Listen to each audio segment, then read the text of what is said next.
Bonjour à tous, bienvenue dans le laboratoire Excel numéro 5. Donc aujourd'hui, on va voir comment traiter deux variables en même temps. Donc, on va faire un petit retour au laboratoire 1 juste pour vous remettre en contexte. Donc, depuis le début de la session, ce qu'on fait, c'est qu'on travaille avec une base de données qui est ici sur mon écran, où on a un certain nombre de participants qui font partie de notre échantillon de 110 étudiants qui ont chaque ligne, en fait, correspond à un individu. Mais le participant numéro 13, il a un sexe, il est inscrit dans une formation particulière, donc soit au régulier, aussi appelé le préuniversitaire ou les programmes techniques. Verdict 1, c'est est-ce qu'il doit ou non faire un test de français. Donc, si c'est 1, il est inscrit en français régulier. Le 101, s'il y a un 2, il doit faire le cours de renforcement. Ensuite, on avait la cote globale. Donc, dépendamment de son nombre d'erreurs, on l'a classé de A à E. Donc, A, c'est ceux qui ont le moins d'erreurs. E, c'est ceux qui en ont le plus. Et ça, c'était nos fameuses erreurs d'orthographe et nos erreurs de syntaxe. Donc, puisqu'on sait que chaque ligne représente un individu, depuis le début, on s'intéressait uniquement soit au sexe, une variable, aux erreurs d'orthographe, une autre. Aujourd'hui, ce qu'on va faire, c'est s'intéresser à deux variables en même temps. Donc, on va regarder est-ce que sa cote globale est influencée ou un lien, on pourrait dire, avec le sexe. Donc, on va traiter de ces deux variables-là ensemble. Donc, pour ce faire, la première étape, eh bien, c'est de faire un tableau à double entrée. Donc, même avant ça, on va faire une nouvelle feuille de travail. Je clique sur le petit plus. Ça me fait feuille 1 que je vais nommer sexe et cote G pour cote globale, puisque ce sont les deux variables qu'on va traiter aujourd'hui. Donc, je reviens sur ma feuille de travail qui contient ma base de données. Et la première étape, ça va être de trouver un espace où je pourrais coller mon tableau croisé dynamique. Donc, moi, ce que je conseille de faire, ce serait de le coller peut-être juste en dessous de votre dernier. Donc, si je clique ici, je suis à la cellule N25. Donc, je vais la coller dans ces environs-là. Donc, pour ce faire, je retourne dans Insertion en haut, à gauche, Tableau croisé dynamique, puisqu'on va refaire un tableau, mais cette fois-ci un tableau à double entrée, comme on a vu tout juste avant la fin de l'étape 1, donc qui était présent dans le premier examen. Donc, je clique là-dessus, et là, on me dit, est-ce que tu veux le mettre sur une feuille de calcul existante ou sur une nouvelle feuille? Bon, puisqu'il savait que j'étais déjà sur la cellule N26, il me dit, ben, veux-tu la coller ici? Pourquoi pas? On va dire OK. Mais je pense même que dans votre tutoriel PDF, j'ai mis N27. Ça ne change pas grand-chose. Ouh, il ne veut pas. Ah, il ne veut pas parce que je n'ai pas sélectionné ça va être quoi mes valeurs. Donc, je clique sur la petite flèche et je dois y sélectionner toute ma base de données, donc toutes mes valeurs, comme on avait fait dans les 3 premiers laboratoires. Je reviens, je clique sur OK. On va retourner à la cellule N26 et j'ai un tableau croisé dynamique vide. Donc, comme j'ai dit tantôt, on va s'intéresser à deux variables en même temps. Donc, la première, c'est la variable sexe. Donc, on va venir la glisser dans les colonnes. Et on va s'intéresser aussi à la valeur cote G. Donc là, si on regarde notre tableau à double entrée, il a mis nos cotes de A à F, les étiquettes 1 et 2 qu'on sait que ça veut dire féminin et masculin. Et là, par contre, ce qui manque, c'est les valeurs. Quelles valeurs vont nous intéresser? On va prendre les valeurs de sexe. Donc, on va prendre sexe et on va glisser sous valeur. Donc là, il nous a fait la somme de sexe. Donc là, il a additionné tous les petits 1 et 2 dans chacune des classes code global, mais ce n'est pas ça qu'on veut. On veut vraiment le nombre. Donc, on veut répertorier, dénombrer. Donc, on va cliquer sur paramètres des champs de valeur. Cette fois-ci, on va cliquer sur nombre et cliquer sur OK. Ah, bon, beaucoup mieux. Donc là, on sait qu'en tout, on a 64 filles, 46 garçons. On le savait déjà. Un total de 110 étudiants. Et là, si je regarde ici, combien de garçons ont eu le résultat D? J'en ai 4. Pardon, je ne sais pas ce que j'ai fait. Donc là, on a notre tableau croisé dynamique rempli. Donc, la prochaine étape maintenant, ce que je vous conseille de faire pour que ce soit plus facile à bien regarder, c'est d'aller dans les onglets en haut. Celui le plus à droite qui, pour moi, s'appelle Création. Ça se pourrait que vous, ce soit un petit peu différent. Et là, on va retourner à gauche et on va cliquer sur Disposition du rapport et on va l'afficher en mode plan. Ça s'arrange juste pour qu'on voit bien toutes nos données et ça va aussi améliorer celles des autres tableaux. Parfait. Donc, j'ai mon tableau croisé dynamique et il me semble assez beau. Super. Donc, ce que je vais faire maintenant, c'est sélectionner mes valeurs donc, de A, mes totaux jusqu'en bas. On va les copier avec soit CTRL-C ou clic droit, copier.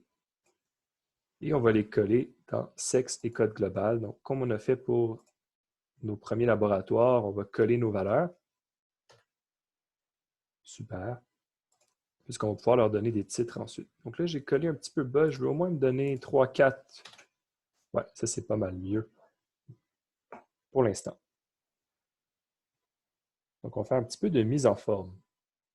A, B, C, D, E, F. On va leur trouver un nom. Donc, c'est les étudiants qui ont eu un très bon résultat, un résultat suffisant, insuffisant. Ensuite, on a médiocre. Bon, on aurait pu trouver d'autres noms. On aurait pu garder même A, B, C, D, E, F. Ça n'aurait pas changé grand-chose. Donc, on va appeler ça global. C'est le titre. Ici, on se rappelle qu'on avait nos femmes, donc le sexe féminin, le sexe masculin. Ici, on a le total pour chacune des cotes, A, B, C, D, E, F. Et là, féminin et masculin, comme on avait fait pour le tableau à double entrée, on se rappelle que ça, ce sont le sexe. Et en haut, tantôt, on va pouvoir trouver un titre qu'on va le laisser vide pour l'instant. Mais on sait déjà que ça, ce tableau à double entrée-là, c'est la répartition de 110 étudiants. Selon quoi? Selon deux variables, le sexe et la cote globale. Je vais agrandir un petit peu mes cellules pour qu'on puisse bien voir mon titre.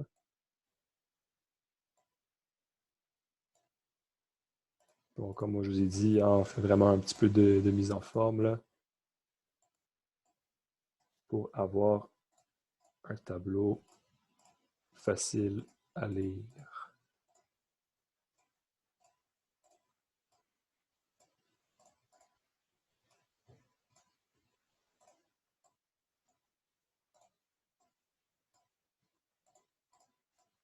Bon, pas parfait, mais ça va faire la job. Là, on voit que j'ai une cellule vide parce qu'il n'y a personne. Je vais tout de suite mettre mon 0. Donc, juste pour vous prévenir, ce tableau-là va être très utile dans un prochain laboratoire pour faire les tests de qui carré. Donc, vraiment important de bien sauvegarder sa copie. Donc là, on a un tableau de fréquence absolue. Donc, on voit très bien combien il y a de garçons qui ont eu un résultat médiocre, de filles qui ont bien réussi, etc. Là, si on voudrait avoir nos résultats en pourcentage, on va faire une copie de notre tableau qu'on va coller un petit peu plus bas. On va changer tout de suite notre titre parce que pour se rappeler que répartition en pourcentage de 110 étudiants. Bon. L'inconvénient, si on le colle en bas de l'autre, c'est qu'il faut aussi agrandir les deux tableaux. On aurait pu le coller à côté aussi, ça aurait été équivalent. Donc, seulement en pourcentage, nos titres de colonne vont rester les mêmes, nos lignes aussi. Ce qui va changer, c'est qu'on n'aura pas des valeurs absolues, on va avoir des pourcentages. Donc, pour ce faire, on retourne dans notre feuille de travail. Je vous recommande de copier-coller votre tableau pour en avoir un deuxième qu'on va pouvoir modifier. Donc, cette fois-ci, on se souvient, on ne veut pas le nombre de sexes en valeur absolue, on le veut en pourcentage. Donc, on va cliquer sur « Afficher les valeurs » et on va faire pourcentage du total général, comme on a déjà fait pour le polygone de fréquence, entre autres, et le diagramme à secteur. Et là, quand on clique sur OK, ça va nous transformer nos valeurs en pourcentage. Donc, si on regarde rapidement, 11 étudiants sur 110, ça devrait être 10% qui va apparaître là. Et bien évidemment, c'est ça qui se passe. Donc, je vais sélectionner cette fois-ci uniquement mes données. Je vais cliquer sur CTRL-C. Je retourne sur ma feuille sexe et code global. Et cette fois-ci, on va faire un CTRL-V, mais on va bien sélectionner les valeurs absolues qu'on veut remplacer. J'en profite tout de suite, pendant que j'ai toutes mes valeurs de sélectionner, pour réduire le nombre de décimales à une seule. Donc, on se rappelle que c'est dans la section Nombre de l'onglet Accueil qu'on peut cliquer ici pour réduire de une décimale. Donc, on va le garder comme ça. Donc, puisque j'ai fait CTRL-C, bon, ça a un petit peu changé mon tableau. Ça, c'est vraiment de l'esthétisme. C'est pas très, très grave dans les faits. Voilà. OK. Donc, j'ai deux tableaux à double entrée, un avec des valeurs absolues, un avec des valeurs en pourcentage. Donc, ce qu'on peut faire maintenant, ça va être de faire un diagramme à bande rectangulaire chevauchée. Donc, on va voir comment réagissent, pas comment réagissent, plutôt comment se sont comportés nos participants selon le sexe. Ça va être une autre façon de le visualiser qui sera peut-être plus facile à voir qu'un tableau. Donc, on va le faire avec, disons, les valeurs absolues.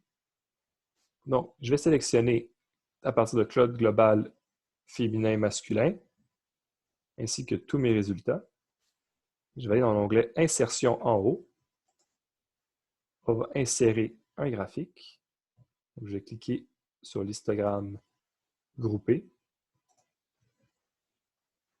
Là, je peux changer tout de suite en cliquant sur mes données la disposition rapide. Donc, on va s'arranger pour que ça soit collé l'un sur l'autre. Donc, on va juste cliquer sur la première disposition qui nous convient un petit peu mieux. Donc là, naturellement, mes codes globales sont indiqués.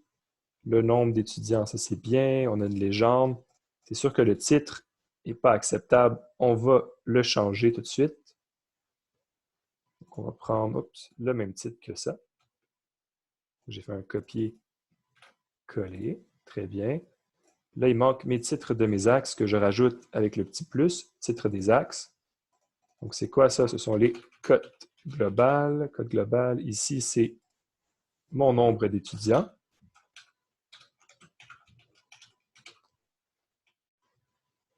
Est-ce qu'il manque quelque chose? Ça m'a l'air pas pire.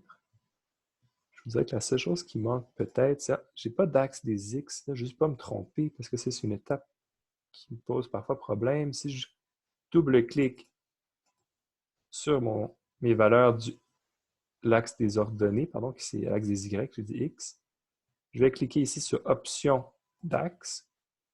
On va regarder la graduation pour voir, ils me disent aucune graduation. Si je fais à l'extérieur, est-ce que ça me fait apparaître? Ah oui, bon.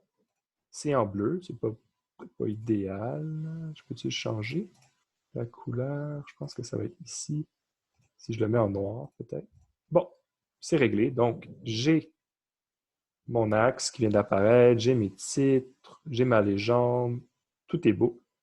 Donc, vous avez un diagramme à bande chevauchée qui présente les résultats en valeur absolue de la répartition au test de français de 110 étudiants selon leur sexe et leur code global. Donc, on peut voir un petit peu comment les étudiants ont réagi. Donc, ça, c'est bien.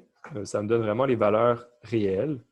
Sauf que le problème avec tout ça, c'est que si on s'intéresse particulièrement avec une question un peu plus complexe du genre, est-ce que les filles font moins d'erreurs en français que les garçons? Bien, ça, on ne pourra pas le faire parce qu'en étant en valeur absolue, bien, s'il y a plus de garçons, il y a plus de filles, bien, ça va influencer beaucoup comment notre graphique va se comporter. Donc là, on peut bien regarder que les filles ont l'air de beaucoup mieux réussir que les garçons. Mais dans les faits, on se rappelle qu'il y a quand même plus de filles, hein? 64 à 46, à peu près un quart de filles supplémentaires aux garçons. Donc, on ne peut pas interpréter directement les résultats tels quels. Donc, ça va falloir qu'on fasse certains ajustements. Donc, je garde ce graphique ici. Mais là, on va faire une étape de plus pour vraiment nous permettre de comparer nos garçons et nos filles. Donc, je retourne sur ma feuille de travail.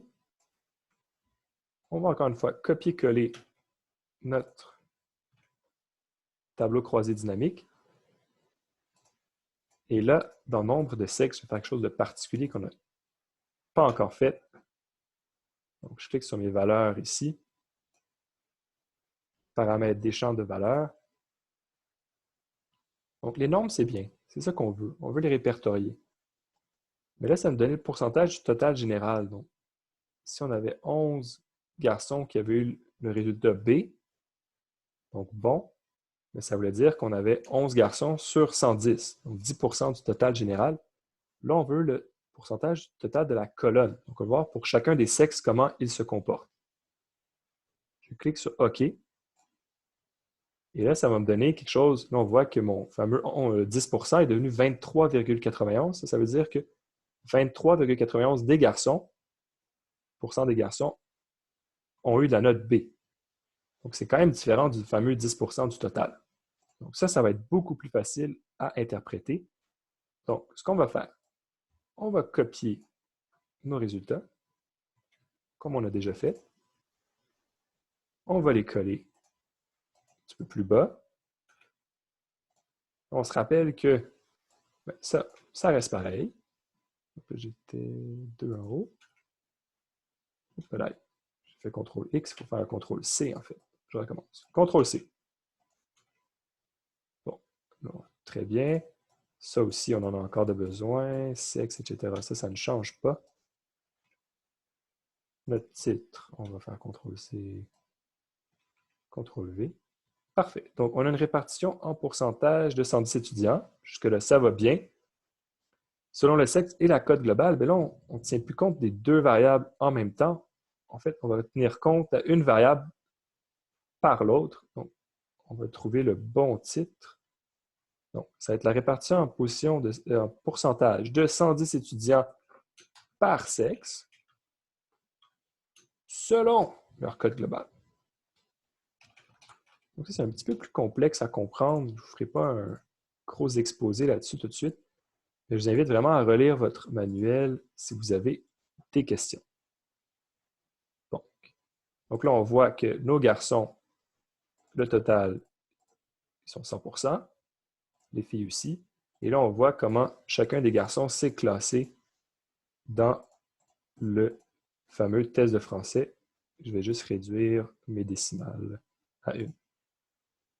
Donc, on va refaire un graphique pour voir si ça a beaucoup changé des résultats qu'on avait déjà eus. Donc, je prends code global, féminin, masculin, jusqu'ici, insertion, premier type de graphique, histogramme 2D, je clique dessus.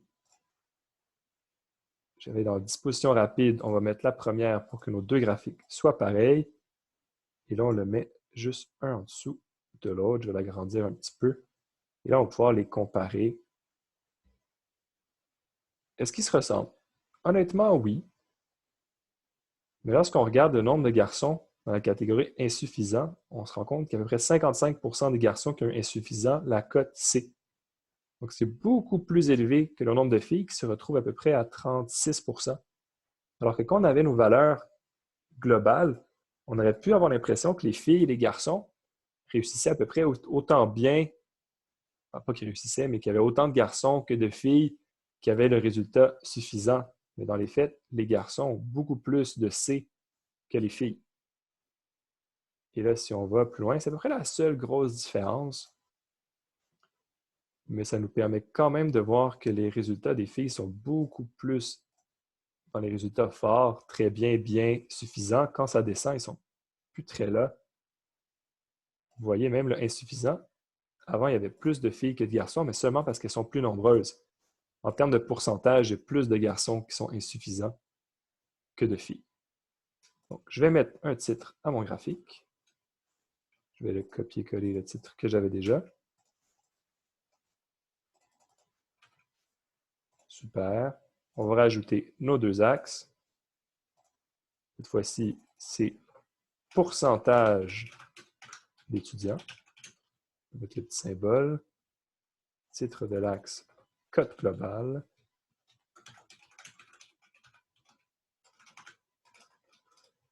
Global. Ensuite, on va faire apparaître notre axe. Donc, on se rappelle, j'avais fait graduation type principal à l'extérieur. Bon, il est déjà en noir parce que je l'ai changé tantôt. Et dernière petite chose, mes pourcentages, ils sont à une décimale, mais c'est 10, 20, 30, 40%, ce n'est pas nécessaire. Donc, on va aller sur nombre. Ici, je clique, double-clic, nombre. Ah, tout en bas, dans les options d'axe. Et là, il est écrit une décimale, on va mettre 0 et ça va modifier notre graphique. Voilà. Pardon. Donc, je suis allé un petit peu vite, mais vraiment, si vous suivez toutes les étapes du PDF, vous allez voir, ça va bien aller. Et là, ça nous donne quelque chose qui est beaucoup plus facile à interpréter. Donc, en regardant les résultats, est-ce qu'on peut dire que les filles ont l'air en général de mieux réussir que les garçons au test de français? J'aurais tendance à dire que oui. Quand on regarde le nombre de filles, c'est très bien. C'est 14% comparativement à 4. C'est plus que 3 fois. Même ici, bien, il y a beaucoup plus de filles qui réussissent. Les garçons, leur classe modale, ça serait suffisant, alors que chez les filles, ça serait bien. Donc, si on regarde les tendances, les filles sont plus fortes, alors que les garçons sont plus faibles. Donc, dans ce cas-ci, c'était quand même facile à observer, mais dans certains cas, si on a plus de modalités par variable, si les écarts sont moins évidents, ça va nous prendre des tests statistiques pour faire ce genre d'interprétation.